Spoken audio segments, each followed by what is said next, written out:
You are listening to C-Suite Perspectives, a podcast by the Conference Board. Welcome to C-Suite Perspectives, a signature series by the Conference Board. I'm Steve Odland from the Conference Board and the host of this series. And in today's discussion, we're going to discuss the latest situation with DEI programs among businesses in the U.S. Joining me today is Diana Scott, the Center Leader of the U.S. Human Capital Center at the Conference Board. Diana, welcome. Thank you, Steve. I'm really happy to be here. So, Diana, you're the former CHRO of Guardian Life, Prologis, and John Hancock. You've been dealing with DEI issues from your perch in those wonderful companies, and now as your perch leading the Human Capital Center here. Let's just start by defining what is DEI and what has been the objective of DEI over the years. Well, Steve, I think the objectives are really very simple, and the objectives certainly will be formed, generally speaking, by each of the organizations and fine-tuned. But if I had to just encapsulate it, I would say it's really DEI is aimed to create a workplace and hopefully impact society, a workplace that values and respects varied backgrounds and varied perspectives. And that's really it in a nutshell. Yeah, and it stands for diversity, equity, and inclusion. And each one of those words is, collaborative and additive to each other. But, we've been talking now for the past, year and a half or so about some backlash on DEI, and hence navigating the choppy waters of DEI is apropos. I think in June of 23, there was an historic decision by the Supreme Court, which limited the use of affirmative action, it was directed at college admissions. But I think the issue has been then broadened to other DEI applications, and businesses have kind of picked this up and said, oh, now wait a minute, if that's what they're saying about college admissions, what does this mean for us, right? Exactly. I think many organizations looked at that, what the Supreme Court decided, and they said, okay, what is coming now down the road? And so they began to say, we've got to take a look, we've got to step back, and we need to look at our programs and see if there's any application here, and we need to understand the potential legal ramifications of what we're doing. And so they did step back and they began to evaluate their programs. And I think there has been, based on what's happening in our society at large, some backlash. And to the point that you made, I don't think the backlash is really about the objectives. Most people do not, have any problem with saying, we want a workforce that values and respects people of different backgrounds and perspectives, that values having that diversity of thought in their organization. So diversity, equity, inclusion in particular, are not the issues that people are having a problem with, except in most extreme cases. I guess in some extreme cases, the backlash may be about the actual objectives. But I think people are really taking a hard look at the tactics. What have we been doing to support diversity, equity, and inclusion in our organizations? And, how might we want to adjust that based on, are they really aligned with the tactics, and based on the current situation in our country, which we're a very divided country right now. Yeah, the Supreme Court ruling said that, any kind of admissions based on race solely violated the Constitution's Equal Protection Clause. But what they're saying is, by definition, if you focus solely on race, it is by definition racially discriminating. So what people are reacting to is that, and saying, okay, Exactly. Now these objectives here are still really important. That's what I hear you saying. These are really important. So Right. How do we then govern the tactics? So what are the tactics? What specific tactics are people balking at, and then what are companies adjusting in reaction? Well, if you look at what companies have been doing to train people on diversity, equity, and inclusion, some of those trainings have actually been a little controversial. For example, in some of the training programs, we talk about training that focuses on implicit biases that we all carry. So on the surface, we could all say, well, what's the problem with that? But I think in some of those trainings, it appears to be kind of a zero-sum game where we're talking about white privilege, for example. And it leaves some members of an organization that are in that training feeling very much on the outside. And I think what organizations are doing is they're saying, well, can we achieve the outcomes, the objectives that we're looking for with training that focuses on different elements, like perhaps mutual respect, or perhaps inclusionary behaviors, things like how to hold difficult conversations with coworkers of different races and backgrounds on topics that might be, considered dividing, and how to have those kinds of conversations and bring things together. I think there are also some doubts that have been raised around DEI, especially the training, because it seems like some of the work that's happening in an organization favors one group over the other. And in favoring one group, the assumption is that it disadvantages the other. So they begin to think of, well, is DEI a zero-sum game? And I think in response, many leaders are encouraging employees and like some of the resource groups that they've established to be much more inclusive. So if it's a research group focused on women leadership, it shouldn't be women meeting to talk about women leadership. It should be everybody talking to say, are we implicitly biased against moving women forward? Are there things that we can do to help encourage more women into leadership positions and help develop them? Everybody should be participating in that conversation. In some cases, things like programming that perhaps was specifically focused on one group, like an internship program maybe for Blacks only. Companies are saying, well, do we really need to do it that way, or should we think about recalibrating some of those programs that makes it more inclusive, but also recognizes that there are things that organizations have systemically done that perhaps disadvantage certain groups from making advancements in an organization. How do we prepare and broaden, how do we broaden our internal development programs, for example, to prepare more diverse candidates for leadership roles without saying it's only for one group or the other?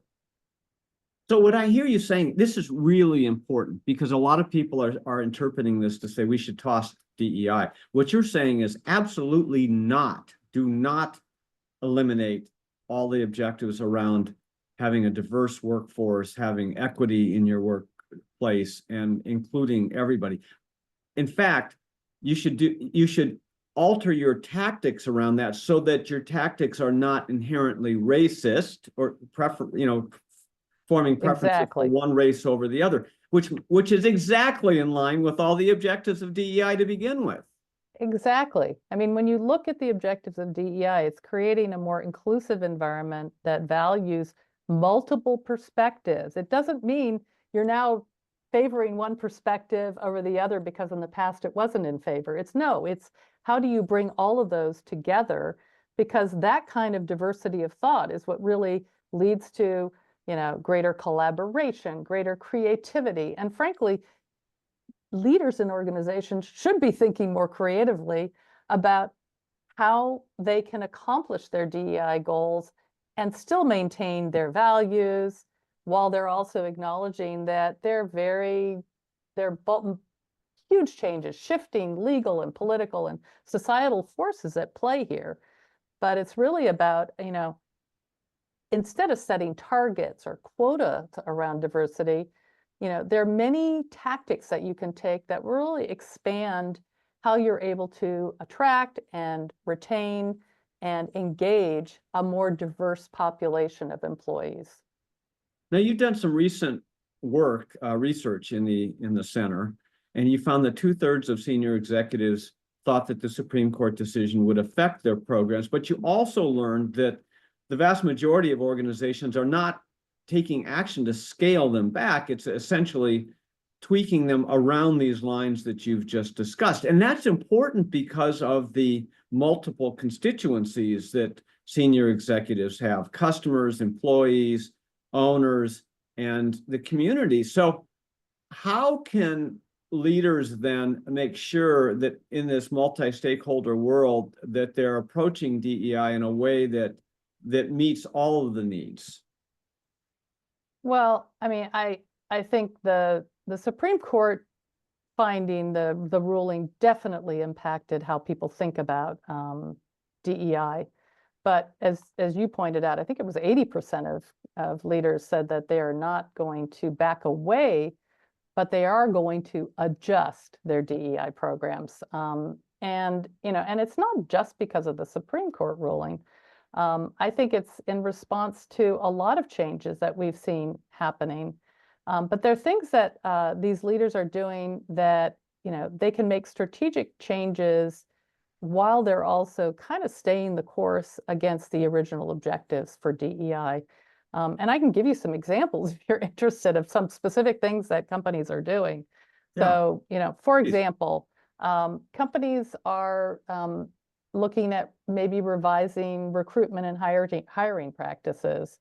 So, instead of setting quotas, how about focusing on broadening your recruitment efforts so that you are reaching a much more diverse talent pool and you're not just relying on race-based criteria. So, some companies are doing things like partnering with some of the historically Black colleges and universities, or they're really doubling down on blind recruitment processes so that they sort of remove any of the perhaps unbiased, qualities that are causing us to sort through resumes specifically. Some are leveraging AI to do that. Some are doing things like emphasizing skills-based assessments. So they're really getting to the heart of who are the best candidates for a particular job. So that's around recruiting. I think around things like training and development, many companies have backed off on some of the implicit bias workshops and things like that, but they've been very focused on creating programs that are focused on creating a more inclusive workplace. So understanding different cultures, focusing on respectful conversations and inclusion in the workplace.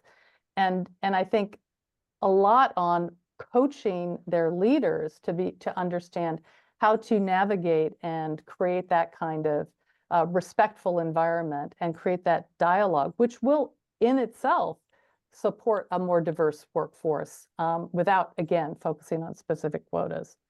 One other thing that has been happening is some organizations are saying they really want to focus on socioeconomic diversity as well, because in many cases, if you can increase opportunities for individuals that come from underprivileged backgrounds, that in of itself is going to enhance equity and cause some and create greater diversity in your organization.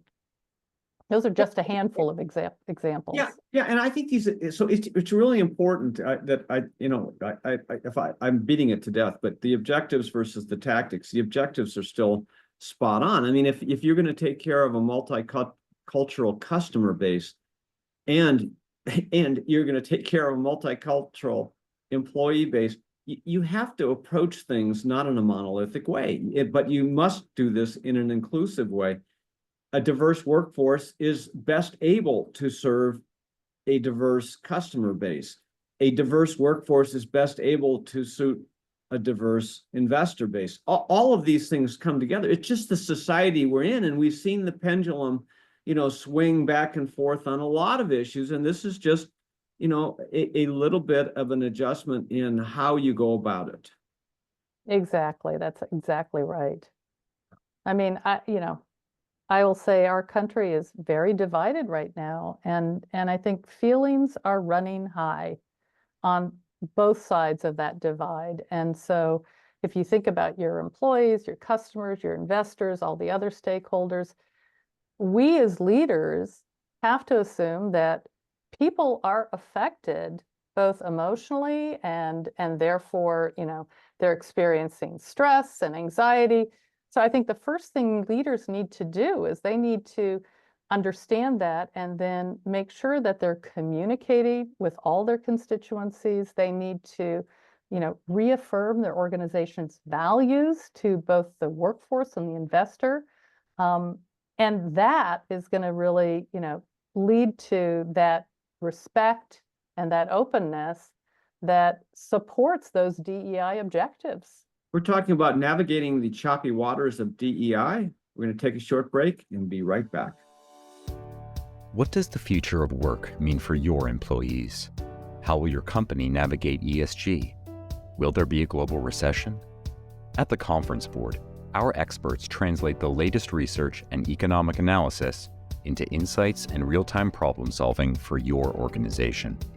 Membership at the Conference Board provides your team with an assortment of knowledge from economics, marketing and communications, ESG, public policy, and human capital. As a member, you'll have access to our center experts, member-exclusive events, data and benchmarking tools, and peer sharing that will help you understand the present and shape the future. Consider becoming a Conference Board member today by visiting www.conference-board.org. Welcome back to C-Suite Perspectives. I'm your host, Steve Odland from the Conference Board, and I'm joined today by Diana Scott, the Center Leader of the U.S. Human Capital Center at the Conference Board, and the former CHRO of Guardian Life, Prologis, and John Hancock. So Dana, before the break, we were talking about you were giving some great examples of pivots, if you will, that companies are making. Other thoughts on how leaders should proactively adapt their DEI strategies, maybe in anticipation of potential legislative changes, but certainly attitudinal changes. But how do you do that without compromising your core corporate values? I think you need to start with, all the things that we talked about, which really boil down to you have to be flexible and you have to be adaptable while maintaining those core values.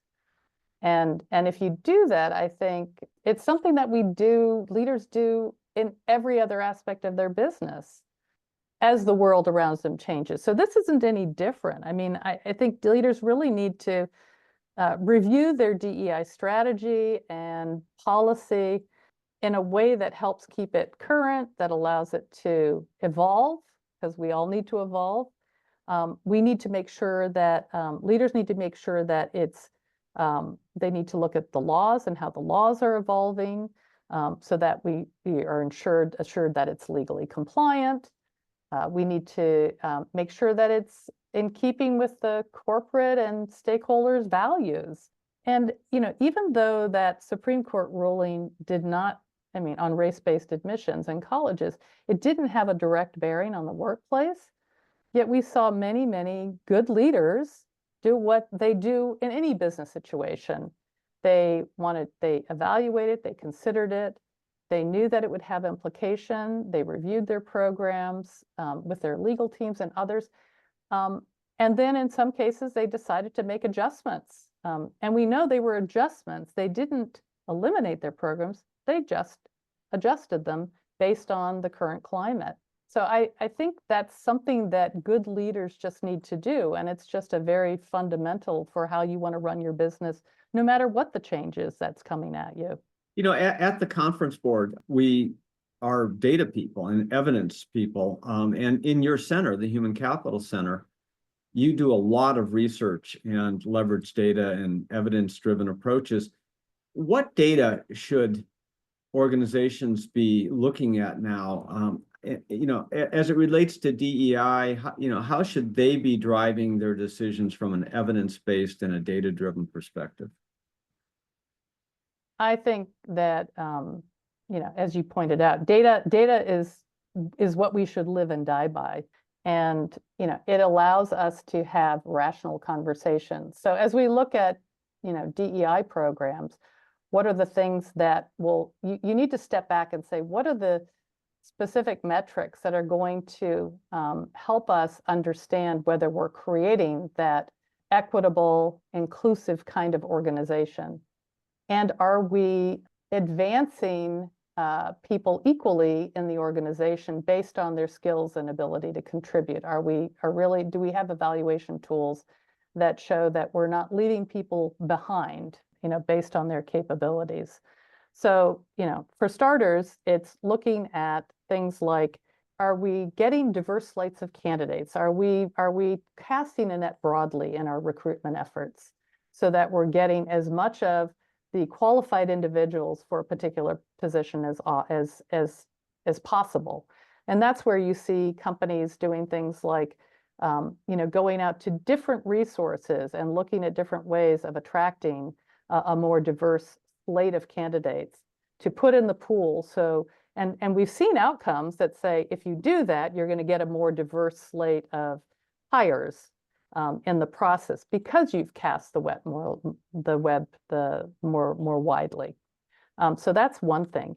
Then you look at your practices for promotion and advancement and access to, the plum assignments and those kinds of things within your own organization. So what is your development rate? And if you look at your development rate by some of the demographics, are you seeing, equal advancement across the broad swath of different demographics that you could look at, both race and gender and different things that you can track as part of your organization?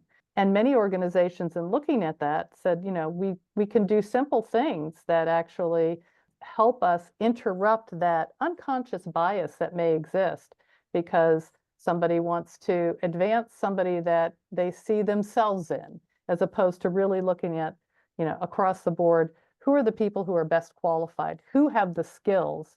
Taking a more skills-based approach can often interrupt some of that bias that you might have in an organization.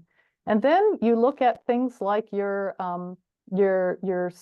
internal surveys that look at what the sentiment is from your workers and how do they feel in terms of their sense of belonging. What is their engagement? That's another factor that you need to factor in. So if you can look at it through the life cycle and how you look at moving people through your organization and also understand the sentiments overall of your workforce, you get a pretty good picture of how you're doing in terms of creating that inclusive and equitable environment in your organization. Yeah, I think this is really important. You kind of laid out three phases here, but so much is just focused on the intake, but it's really the development of all of your young people, your junior people into mid-management and senior management, and that is required in order for us to get the kind of C-suite diversity and board diversity that we need in order to have representation of our broader population and customer base. So it's that development is just so important, and I think it's overlooked. Yeah, I mean, I think it is, and many organizations are really turning to their succession planning, and they're saying it's not just about looking at the top of the house, it's about looking at the pipeline. And if you haven't developed that pipeline of diverse perspectives and talent deep into your organization, you're going to be caught short when it comes to really being able to get that next generation into the workplace.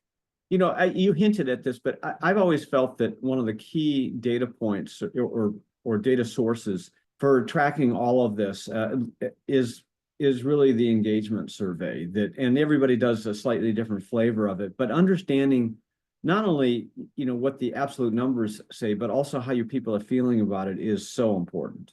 Yes, the engagement survey should not be a popularity contest about your individual leaders. I mean, it really needs to get to how do people work together? How do they feel about the teamwork? How do they react specifically to things like their feelings of opportunities for advancement, their opportunities to learn and grow? So if you ask the questions in a specific way, you're going to get at those sentiments, and it's not just going to be, do you like your manager or not? Which I think is a very dangerous way, because then it does become a popularity contest. You need to get to the substance of what creates an inclusive environment for your workers. Yeah, and am I feeling valued? Am I feeling like I'm getting development? If I'm feeling like my career is, that I have career possibilities? Because if the answers to those questions are not high, then it does say that you're not doing the development that you need, and you're not going to end up with a diverse mid-management and senior workforce. Exactly. Yeah. Exactly. So, some people have talked about our shifting society, and, in 1960 and before, the US was nearly 90% white. In 2010, it was down to 73%. And today, the reports are that 58% of the population is now white. If that's the case, then we may see a situation where white folks are less than half of the total population within a decade. What does DEI become with a society that is increasingly, in transforming into an even more diverse society? I think the statistics that you just quoted make it all the more clear that the focus of DEI really needs to continue to be on creating an inclusive and equitable environment for a diverse population to succeed. It's not about one group over the other. It's not a zero-sum game. All voices need to feel that they have a place and they have an opportunity to impact. So whether it's a majority minority, which is what you're talking about, and I think some people are, quoting, the demographers are saying, by 2045 or thereabouts, we will be a minority majority as opposed to a white majority society. But it doesn't negate the need for our ability to still come together, and those diverse voices will continue to be important in terms of sparking better innovation and creativity of thought, and bringing people together where they feel comfortable and that they can work together to really challenge one another and accomplish, in the end, the reason you do this, accomplish the business objectives and allow you to be innovative and succeed in an ever-changing world. Right. So those people who say, okay, once there's a majority minority, then DEI is finished. In fact, it's just the opposite, because now we have such a plethora of diversity that, in fact, all these DEI programs need to evolve, of course, but it's all about equity and inclusion because it's such an even more diverse society. Exactly. That's exactly right. Yeah.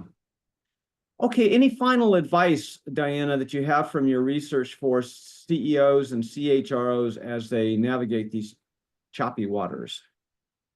Well, you mentioned that I'm a former CHRO, so I would say, as a former CHRO and having lived through, many iterations of this over the past decade,